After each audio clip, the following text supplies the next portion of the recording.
আসসালামু আলাইকুম my dear students. আজকের এই ভিডিওটা আমরা অলরেডি টাইটেল দেখতে পাচ্ছি, east West university preparation A to Z. আমরা অলরেডি ব্র্যাক, এনএসইউ, অস্ট তিনটা নিয়ে কথাবার্তা বলছি, বাট আজকে আমাদের স্টুডেন্টদের অনুরোধের প্রেক্ষিতে আমরা ইস্ট ওয়েস্ট বিশ্ববিদ্যালয় ভর্তি পরীক্ষার মোটামুটি ইনস অ্যান্ড আউটস নিয়ে আলোচনা করব। সো তোমাদের আশা করি এই ভিডিওটা দেখার পরে সেখানকার প্রিপারেশন নিয়ে কোনো প্রকার কোনো কোশ্চেন থাকবে না। আচ্ছা, সো আমরা যদি প্রথমেই চলে যাই, আমি যে কোনো এই টাইপের ভিডিও শুরু করার আগেই আমার প্রথম আলোচনা থাকে প্রাইভেট বিশ্ববিদ্যালয়ের ক্ষেত্রে, সেটা হলো খরচ বা কস্টটা আসলে ইস্ট ওয়েস্টে কেমন। ইস্ট ওয়েস্টের বাকি সব কিছু as like other private universities, ওই স্প্রিং ফল হ্যান ত্যান, কয়বার পরীক্ষা দেওয়া যায়, ইউ অলরেডি নো দ্যাট। হ্যাঁ, ওপেন ক্রেডিট হ্যান ত্যান, এগুলো তুমি জানো, এগুলা টিপিক্যাল এই ভিডিও তুমি এই জন্য দেখবা না, তুমি অলরেডি এগুলো জানো। আমি তোমাকে একটু খরচ নিয়ে কথাবার্তা বলি। দেখো, তুমি হলো বিবিএ, যে দুইটা সর্বাধিক মানুষজন নিতে চাও, বিবিএ নেও। বিবিএ হলো টোটাল আমাদের অ্যারাউন্ড 8,27,000 টাকার মতো। আমাদের সিএসসি অনেকে নাও, সেটা হলো 9,08,000 টাকার মতো, 2,800 টাকার মতো। আমরা যদি ট্রিপলি পড়তে চাই সেটা অ্যারাউন্ড 9 লাখ টাকার মতো। সো আমি যদি একটু একে একে বলি, বিবিএ হলো 8,27,000, আমাদের ইকোনমিক্স হলো 7,30,000, আমাদের ইংলিশ হলো প্রায় 7,30,000, সোশিওলজি 7,20,000, আমাদের ইনফরমেশন স্টাডিজ অ্যারাউন্ড 7,20,000, আমাদের এলএলবি বা ল হলো 7,70,000, আমাদের আইসি হলো 9 লাখ, সিএসসিও প্রায় 9 লাখ, ট্রিপলিও প্রায় 9 লাখ, ফার্মেসি অ্যাজ অলওয়েজ খুবই কস্টলি, 11,54,000 টাকা, বাপরে বাপ। জিইবি হলো 9 লাখ, তারপর হলো সিভিল ইঞ্জিনিয়ারিং 9,36,000, আমাদের ম্যাথমেটিক্স 5,15,000, আর আমাদের হইল গিয়া পিপিএইচএসে 6,58,000, আর ডাটা সায়েন্স হলো 7,51,000। এবং মনে রাখতে হবে এই খরচগুলো, এটা হলো আমাদের 4 বছরের টোটাল খরচ। এগুলা বিভিন্ন সেশন অনুযায়ী +-10% হইতে পারে, এটা সর্বশেষ তথ্য অনুযায়ী নেওয়া, +-10%। এগুলো কিন্তু ফ্ল্যাকচুয়েট করে, বাট রেঞ্জ তোমার শুধু বুঝতে হবে, যেটা হলো সেটা হলো রেঞ্জটা তুমি জানে গেলা যে কীরকম রেঞ্জে তাদের ফিগুলো থাকে। এগুলোর সাথে একটা অ্যাডিশনাল বেশ কিছু জিনিসপাতি আমরা অ্যাড করি না, ঠিক আছে? যেটা অ্যাড করতে হবে সেটা হলো লিভিং কস্ট। তোমাকে অবশ্যই থাকা খাওয়ার কথা চিন্তা করতে হবে, এবং ঢাকার বুকে শুধুমাত্র বাঁচে থাকতে গেলে, তুমি যদি বাঁচতে চাও, নট লাইক দ্য থ্রাইভ করবা, খুব এনজয় করবা, living cost around monthly 20K তোমাকে ধরেই রাখতে হবে, ঠিক আছে? মাসিক 20,000। সো 4 বছরে যদি আমাদের 48 মাস হয়, 20,000কে 48 দিয়ে গুণ করে এটার সাথে যোগ দিতে হবে, ঠিক আছে? আরও যদি বেটার জায়গায় থাকো খরচ আরও বাড়বে, মানে বলো মিনিমাম। এখন অনেকে তোমাকে গল্প দিতে পারে যে 10,000-এ থাকবে, ও যাতায়াত ধরে নাই, তোমার কাপড় চোপড় কিনবা না, তোমার নেট বিল আছে না, তোমার বিদ্যুৎ বিল আছে না, আর ওই মেসের খাবার খায় থাকতে, আর মানে বাইরে কিছু খাবার খাবে। সো মোটামুটি 20 হইলে বাঁচা যায়। আচ্ছা, এর পরবর্তীতে সেগুলো হলো আমাদের কিছু আছে হলো পেনাল্টিগুলো আমাদেরকে এখানে কাউন্ট করতে হবে। যেমন তুমি যত ভালো স্টুডেন্টই হও না কেন, তুমি অলওয়েজ রেগুলার ভার্সিটি যাইতে পারবে না, ওখানে পেনাল্টি আছে। আবার তুমি যদি কোনো কারণে ফেল করো, রিটেক দিতে যাও, এটির আবার আলাদা ফি আছে। সো বেশ কিছু পেনাল্টি বিষয়ক খরচ আছে। সো যদি তোমার খরচ এখানে ধরে নিলাম যে কেউ বিবিএ পড়বে, সে টু সে এখানে হলো 8,27,000 আমরা দেখতে পাচ্ছি। হ্যাঁ, এটার সাথে মিনিমাম কম করে হইলেও আমার এই খরচটা যোগ দিবা, পেনাল্টি বাবদ আরও 1 লাখ ধরে রাখবা। সো আমি মোটামুটি যদি হিসাব করতে চাইতাম, আমার 10 লাখ বাজেট রাখতে হবে মিনিমাম ফর 4 ইয়ার্স। 4 বছরের জন্য আমাকে 10 লাখ বাজেট রাখতেই হবে। বছরে প্রায় কত হয়? বছরে পার ইয়ার আসে হলো অ্যারাউন্ড 2.5 লক্ষ টাকা। সো পার মান্থ যদি আমরা হিসাব করি 12 মাসে, সো অ্যারাউন্ড কত হয় দেখি, 2.5 লাখকে যদি আমরা 12 দিয়ে ভাগ দিই, ইউ নো দ্য রেস্ট, ঠিক আছে? 12 দুগুণে 24, সো মোটামুটি 25,000 টাকার মতো পার মান্থ আমাকে বাজেট রাখতেই হবে, ঠিক আছে? এই হলো ওভারঅল আমাদের একটা সিনারিও। বাট 25,000 অ্যাকচুয়ালি হবে না, আরও ভালো পরিমাণে টাকা লাগবে। বাট আমি একটা আইডিয়া দিলাম। আমি প্রথমেই কস্টের ব্যাপারটা কেন আলোচনা করি, কারণ রিজন হইল যে আমাদের অবশ্যই এটা মনে রাখতে হবে যে আমি বিনা কারণে একটা জায়গায় ভর্তি হইলাম, আমি পরে দেখলাম আমি খরচে কুলাইতে পারতেছি না, পরে ওখান থেকে ভর্তি ক্যান্সেল করে আরেক জায়গায় গেলাম, এখানকার টাকাটা তো ওয়েস্টও গেল, ওখানে আরও এক্সট্রা করে টাকা লাগলো, প্লাস আমার এখান থেকে সময় মাইনাস হলো। সো 6 মাস তুমি ইস্ট পরে আরেক জায়গায় চলে গেলা, 6 মাস মাইনাস, ওখানে আবার শুরু থেকে শুরু করতে হবে। সো টাকা পয়সার ব্যাপারগুলো সব কিছু যোগ টোগ দিয়ে তুমি নিজের ফ্যামিলির সাথে কথা বলে নিজে কয় টাকা কামাইতে পারবা সেগুলো সব চিন্তা করে আসে একটা জায়গায় ভর্তি হবা। এখন কিন্তু প্রাইভেটে শুধুমাত্র ধনীর দুলাল্লা পড়ে এমন না, এখন প্রাইভেটে অনেক মধ্যবিত্ত, নিম্ন মধ্যবিত্ত মানুষ, ফ্যামিলির সন্তানরাও পড়ার স্বপ্ন দেখে। তো সেক্ষেত্রে খরচটা ইম্পর্টেন্ট হিসাব করা। এই জন্য ভিডিওর প্রত্যেকটা প্রাইভেট ইউনিভার্সিটির ভিডিওর শুরুতে আমি খরচের কথা আনি, ঠিক আছে?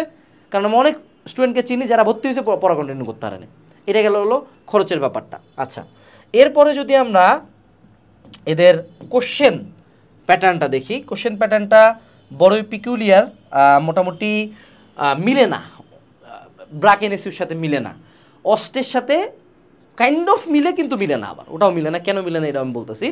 কথা হলো যে তুমি যদি এদের যে ইংলিশ ডিপার্টমেন্টগুলো আছে, মানে যেগুলো হলো non science department, English, LLB, sociology, information studies, PPHS, এগুলা পড়তে চাও, তোমাকে গ্রামার আর ভোকাবুলারিতে 20টা এমসিকিউ চাবে, রিডিং কম্প্রিহেনশনে 20টা এমসিকিউ চাবে, প্যারাগ্রাফ আর এসে আছে একটা 10 মার্কের জন্য, ঠিক আছে? এটা হলো একটা পার্ট, এবং এখানে তুমি প্রায় 60 মিনিটের মতো সময় পাবা। আর যারা বিবিএ ইকোনমিক্স এগুলো পড়বা, মানে মোটামুটি এগুলো একটু কমার্স রিলেটেড সাবজেক্ট, সেগুলোর ক্ষেত্রে আমাদের গ্রামার ভোকাবুলারি আবার 20টা, রিডিং কম্প্রিহেনশন 20টা, মানে ওই সিন একটা প্যাসেজ দিয়ে উনি থেকে অ্যান্সার করতে হবে, বাংলা কথা ওইটা, হ্যাঁ, ওইটার নাম রিডিং কম্প্রিহেনশন। আর একটা প্যারাগ্রাফ এসে লিখতে দিবে একটা, আর হইলো গিয়ে আমাদের অ্যাপটিটিউড কোশ্চেন দিবে, এখানে হলো 50টা এমসিকিউ, সেখানে টোটাল 100 মার্কের এক্সাম, প্রায় 2 ঘন্টা সময়, ওকে? এরপরে সিএসসি ট্রিপল অর্থাৎ ইঞ্জিনিয়ারিং যেগুলো, ওগুলার ইংলিশ কিন্তু প্রত্যেকটারই সেম, ইংলিশ পার্টটা প্রত্যেককে অ্যান্সার করতে হচ্ছে। ইঞ্জিনিয়ারিং পার্টে কি থাকবে বুঝেই পাচ্ছি, ফিজিক্স, কেমিস্ট্রি, ম্যাথ, তো এগুলো আমাদের 25টা করে এমসিকিউ থাকবে, ঠিক আছে? গেল। আর তার পরবর্তীতে যদি আমরা ফার্মেসি বা জিইবি যেগুলো হলো বায়োলজিক্যাল সায়েন্সেস যদি নেই, তাহলে কি ইংলিশ তো থাকবেই আমার, তাহলে আবার থাকবে কি ফিজিক্স, কেমিস্ট্রি, ম্যাথের জায়গায় কি থাকবে, বায়োলজি থাকবে, 25টা এমসিকিউ, সেম শিট। আর ডাটা সায়েন্স আর ম্যাথমেটিক্সের ক্ষেত্রে ইংলিশ থাকবে, সাথে শুধু থাকবে হলো হায়ার ম্যাথ, ঠিক আছে? এখন কথা হলো এই অন্যান্য বিশ্ববিদ্যালয়গুলোর সায়েন্স ইউনিটগুলোতে কিন্তু এই ফিজিক্স, কেমিস্ট্রি, ম্যাথের এত আধিক্য থাকে না, ঠিক আছে? ইংলিশটাই মেইন থাকে। সো এখন আমি এই মার্ক ডিস্ট্রিবিউশন থেকে তোমার কি কি পয়েন্ট আউট করতে হবে এটা একটু বলি, একে একে আইটেম ওয়াইজ প্রিপারেশন গাইডলাইন দিই। দেখো, প্রথমে আসলো হইলো গিয়ে আমাদের গ্রামার অ্যান্ড ভোকাবুলারি। এটির জন্য, ভোকাবুলারির জন্য আলাদা করে কোনো বই পড়ার দরকার নেই। এদের কোশ্চেনগুলো হয় হলো মোটামুটি IELTS standard, okay? IELTS standard. So এগুলোর জন্য কিছু বাজারের ছোটোখাটো আমাদের ভোকাবুলারির বই আছে 1000টা ওয়ার্ডের, ঠিক আছে? 1000 ওয়ার্ডের কিছু ভোকাবুলারি আছে, যেমন তুমি ওয়ার্ড স্মার্ট পড়তে পারো, একটা পড়লে ইনাফ, ঠিক আছে? বেশি ভোকাবুলারি পড়িবা যাবে না, এমনও পারবা না, অন্যও পারবা না। সিন কম্প্রিহেনশন এটি তোমার প্র্যাকটিসের উপরে, তুমি যদি এইচএসসি পরীক্ষা দিয়ে থাকো তাহলে তোমার প্র্যাকটিস হয়ে যাবে, ঠিক আছে? আর যেটাতে ধরা খাবা, গ্রামারের জন্য যে কোনো এইচএসসি লেভেলের গ্রামার বই পড়লেই হয়। মূলত grammar is all over practice, not about the rules. Practice করতে পারো বিগত বছরের কোশ্চেন এক্সাম দিতে। মোটামুটি ভার্সিটি ডি ইউনিটের গাইড পড়তে পারো, বা আইএলসের কোনো একটা গাইড থেকে এমসিকিউ প্র্যাকটিস করতে পারো, দ্যাটস ইট। যেটা আমি নোটিসেবল পার্ট বলবো বাবারা, প্রত্যেকটা ভার্সিটিতে এই যে প্যারাগ্রাফ বা এসে যে একটা আছে 10 মার্কের, এই একমাত্র জিনিসই কিন্তু তোমার যে কোনো একজন ফ্যাকাল্টি খাতাটা কাটবে, একটা হিউম্যান বিইং খাতা কাটবে, এবং তোমার এই জিনিসটা লেখার ধরন, লেখার ক্লিনিনেস, লেখার কোয়ালিটির উপর চান্সের একটা বড় পার্সেন্টেজ নির্ধারণ করে। সো তোমাদের এই যে ফ্রি হ্যান্ড রাইটিং, আমাদের কিন্তু এই যে ইস্ট প্রিপারেশনের একটা কোর্স আছে, এখানে আমরা সবগুলাই পড়াবো তোমাদের। দেখো, প্রত্যেকটা সাবজেক্টের উপর ক্লাস আছে, কিন্তু আমরা জাস্ট স্পেশাল ফ্রি হ্যান্ড রাইটিংয়ের উপর একটা 3টা ক্লাস দিছি, এবং তোমাদের জন্য একটা বইও আছে আমাদের ফ্রি হ্যান্ড রাইটিং, আমার নিজের লেখা, ওটাও তুমি এখানে পাবা ইনশাল্লাহ। অর্থাৎ তোমাকে লেখার প্র্যাকটিসটা করতে হবে, অর্থাৎ তুমি পুরো জায়গা জুড়ে এই জায়গাটাতে তোমাকে একটু প্র্যাকটিস করতেই হবে। এবং তুমি ফ্রি হ্যান্ড রাইটিংয়ের জন্য 1000 ক্লাস করতে পারো, 1000 এসে রিডিং করতে পারো, কিন্তু এগুলা কোনো কিছু না করে যদি তুমি লেখার প্র্যাকটিস করো নিজের থেকে, এবং পরে চ্যাট জিপিটিদের একটু জাজমেন্ট করাইলা, এখন তো সব কিছু স্মার্ট, সো তখন তোমার লেখার কোয়ালিটি বাড়বে, তুমি যত লিখবে তত কোয়ালিটি বাড়বে। সো এই জায়গাটাতেই তোমাকে ডিফারেন্সিয়েট করতে হবে। আর বাকি department wise physics, chemistry, math, biology, এগুলোর কোশ্চেনগুলো কী লেভেলের আসে বলো দেখি? এইচএসসি স্ট্যান্ডার্ড আসবে, হ্যাঁ, কিন্তু দিবে হলো ইংলিশে। এখন তুমি ভয় পাও না। এখন তোমাদের এই ভার্সিটিতে চান্স না পাওয়ার একটা প্রাইম রিজন কি? প্রাইম রিজন এই ফ্রি হ্যান্ড রাইটিং পারো না। আর দ্বিতীয় যে প্রাইম রিজনটা হয় সেটা হলো যে তোমাদের এই কোশ্চেনগুলোর ইংলিশ অনেকে বুঝো না। আর ধরো কেউ এখন যে পরীক্ষা দিতে গেছে আমাদের মনে করো ইঞ্জিনিয়ারিং সেগমেন্টে, ওরা ফিজিক্স ম্যাথ মোটামুটি ছোটোবেলায় পড়ছে, কেমিস্ট্রিটা মেজরিটি মানুষজন খুব ভালো মতো পড়ে নাই। আর তোমরা তো ভাইয়া মানে এমন না যে বুয়েট বাদ দিয়ে এখানে আসতেছো, তোমরা অনেকেই ফাঁকিবাজি মেজরিটি অফ দ্য টাইম। আর যারা বায়োলজিক্যাল সায়েন্সে যাচ্ছে তারা অনেকে ফিজিক্সটা কিন্তু পড়ে না। সো ওইখানে কেমিস্ট্রিতে ধরা খায়, এইখানে পায় ধরা খায় হলো ফিজিক্সে। সেই ধরা না খাইতে চাইলে তোমাদের কোশ্চেন স্ট্যান্ডার্ডটা আমি বলি। তোমরা অস্টের কোশ্চেন যদি দেখো, অস্টের কোশ্চেনের হার্ডনেস লেভেল যদি 10 হয়, অর্থাৎ ওরা ইঞ্জিনিয়ারিংয়ের কোশ্চেনগুলো ফিজিক্স, কেমিস্ট্রি, ম্যাথ, বায়োলজি যে লেভেলে করবে, ইস্ট ওয়েস্ট তার অর্ধেকে নামায় আনবে, অর্থাৎ তার হার্ডনেস লেভেল হবে হলো 5 নাম্বার লেভেলটা। অর্থাৎ তোমাদের যে ফিজিক্স কেমিস্ট্রি ম্যাথ বায়োলজির কোশ্চেনগুলো এগুলো হবে একদম সারফেস লেভেল। যেমন ধরো ইন্টিগ্রেশন দিছে, ইন্টিগ্রেশনের ফর্মুলাগুলো আছে না, যে x to the power N এর যে সূত্রটা ডিএক্স, এরকম ডিরেক্ট দিয়ে দিবে।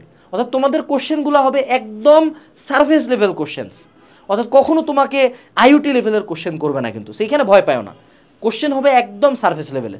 সো যদি তোমাদের মূল বই রিডিং দেওয়া থাকে, মোটামুটি ইম্পর্টেন্ট লাইন তোমরা এইচএসির জন্য পড়ছো না, জাস্ট রিডিং দিয়ে যাও, ওটারই ইংলিশটা পারলে হবে। সো ইংলিশ পড়ার জন্য কী করতে হবে, সেটা হলো প্র্যাকটিস। বাজারে অনেক বই আছে, আমাদের আছে, আর অনেকেরই আছে, যে কোনো একটা বই থেকে এই কোশ্চেনগুলো প্র্যাকটিস করলে হয়। এবং আমরা আমাদের ক্লাসগুলোতে অনেক কোশ্চেনই, মেজরিটি কোশ্চেনই কভার দিয়ে দিব, ঠিক আছে? সো তুমি সায়েন্সে কট খাবা না মামা, তুমি সায়েন্সে মেজরিটি অফ দ্য টাইম কট খাওয়ার চান্সেস খুব জিরো, যদি না তুমি একান্ত ফেলুয়া পার্টি হও। সায়েন্স তুমি সার্ফেস লেভেল রিডিং দিয়েই মোটামুটি পারবা, ইংলিশ মিনিংগুলা একটু জানার চেষ্টা করবা। অনেকে আছে বাংলা মিডিয়ামের, আমরা আছে ইংলিশ না পারার জন্য আমি যেটা করতাম, আমি ধরো কোনো একটা বই নিছি বা কোনো একটা কোশ্চেন সলভ করতেছি, আমি হলো পাশে মিনিং লিখে রাখতাম, বুঝছো? যেমন ধরো আমি একটা ওয়ার্ড পাইছি স্লাম্বার মানে কি, ঘুম, উপরে লিখে দিছি। তারপর লিখলাম যে কি পারপেন্ডিকুলার মানে কি ভাই, সমকোণে আছে বা লম্বভাবে আছে, তো ওইটা আমি বাংলাটা ওখানে লিখে দিই। এভাবে লিখে দিলেই মোটামুটি আমরা কোশ্চেনগুলো পারবো। সায়েন্সের কোশ্চেন মুদ্রা কথা ইজি হয়, ঠিক আছে? এবং যদি কেউ ফিজিক্স আর কেমিস্ট্রি নিয়ে পেন খেতেছো, ইঞ্জিনিয়ারিংয়ের ক্ষেত্রে কেমিস্ট্রি, বায়োলজিক্যালের ক্ষেত্রে ফিজিক্স, চিন্তা করেও না, একটু পড়লেই পারবা, একটা কোর্স কিনলে পারবা। ভিডিও ডিসক্রিপশনে লিঙ্ক দেওয়া আছে আমাদের কোর্সটা, ঠিক আছে? মার্কেটে যতজন আছে তোমার কাছে, মানে ওরা ভাবে যে প্রাইভেটের পোলাপান হলো গেলে মুরগি, বাপের মেলা টাকা আছে, সো ইস্ট ওয়েস্টের কোর্স করায় মনে করো 8,000 টাকায়, কিন্তু হ্যাঁ কিন্তু বুয়েটের কোর্স পাইছে 2,000 টাকায়। কি আইরনি না, মানে বুয়েটের এত পড়া, হ্যাঁ বাচ্চা 2,000 টাকা, তোমার কাছে বেশি নিচ্ছে কেন? কারণ ধরে নিচ্ছে তোমার কাছে টাকা আছে। সো আমাদের কোর্সে আমরা ধরে নেই কারো কাছেই কোনো টাকা নেই, তুমিও গরিব আমিও গরিব, আমাদের যে ফিটা রাখা আছে একদম হাই কোয়ালিটি ক্লাস, ওদের চেয়েও বেটার ক্লাস, কিন্তু ফিটা রিজনেবল রাখছি আমরা। সো ডেসক্রিপশন থেকে এনরোল করতে পারো, কয়েকদিন পরে ইস্ট ওয়েস্টের আরেকটা ইনটেক আছে, সো এইটা কোর্স তোমার অল অ্যারাউন্ড একটা সলিউশন হবে, ঠিক আছে? আচ্ছা, এরপরে আসি, সেটা হলো আমাদের প্রিপারেশনের ক্ষেত্রে আরও কিছু গাইডলাইন। প্রথম যেটা করব আমরা যদি একটু প্রিপারেশন প্ল্যানটা চিন্তা করি, আমি যেটা করব যে ডেইলি বা অ্যাটলিস্ট উইকলি 2 days আমরা ফ্রি হ্যান্ড রাইটিং করবো নিজের থেকে। আমরা একটা ক্লাস করব, আমার যেমন একটা বই আছে, ওই বইটা তুমি কোর্সের সাথেই পাবা। ও বইটা পড়ার পরে বা অনলাইন ইভেন বাই চ্যাট জিপিটির জিজ্ঞানা ফ্রি হ্যান্ড রাইটিংয়ে কেমন ভালো করবো, দেখবি ওনে সব কয়া দেয়, ঠিক আছে? সো ওইটার উপরে তুমি ফ্রি হ্যান্ড রাইটিং প্র্যাকটিস করবো, একটা করে লেখার চেষ্টা করবা যে কোনো একটা টপিকের উপর। এবং নর্মালি দুই টাইপের ফ্রি হ্যান্ড রাইটিং বেশি আসে, একটা হলো পারসুয়েসিভ আর একটা হলো argumentative. Forgive me if I am wrong, আমার এলা উচ্চারণ স্পেলিংয়ে ঝামেলা আছে, মুখে যেটি কইলাম ওটি চ্যাট জিপিটিতে লিখলে হবে না। পারসুয়েসিভ আর আর্গুমেন্টিভ এই দুটি নিয়ে, মানে মুদ্রা কথা ভাইয়া একটা টপিক দিয়ে বলবে যে এটার উপর মতামত দাও, যে আনাস ভাইয়া ক্লাসের মধ্যে আগে গালাগালি করতো, এটি উচিত ছিল নাকি খারাপ ছিল, অথবা তোর সিলেবাস শেষ হয়েছে, এই ডায়লগটি নিয়ে তোমার মতামত কি, ঠিক আছে? So free hand writing practice করবা। এরপরে আমরা হলো ইংলিশ, যেটা সিন কম্প্রিহেনশন আসলে আমরা পারবো আশা করা যায়, যে কোনো একটা বই থেকে আমরা প্র্যাকটিস করতে পারি। বাট যেগুলো হলো আমাদের ভোকাব আমরা টার্গেট করি যে ডেইলি 20টা করে পড়লাম, 20 নিউ। আর শুধু 20টা পড়লে হবে না, যখনই নতুন কোনো ওয়ার্ড পাবো কোনো বইয়ে, কোর্সে, যে কোনো জায়গায়, আমরা মিনিংটা লিখে রাখবো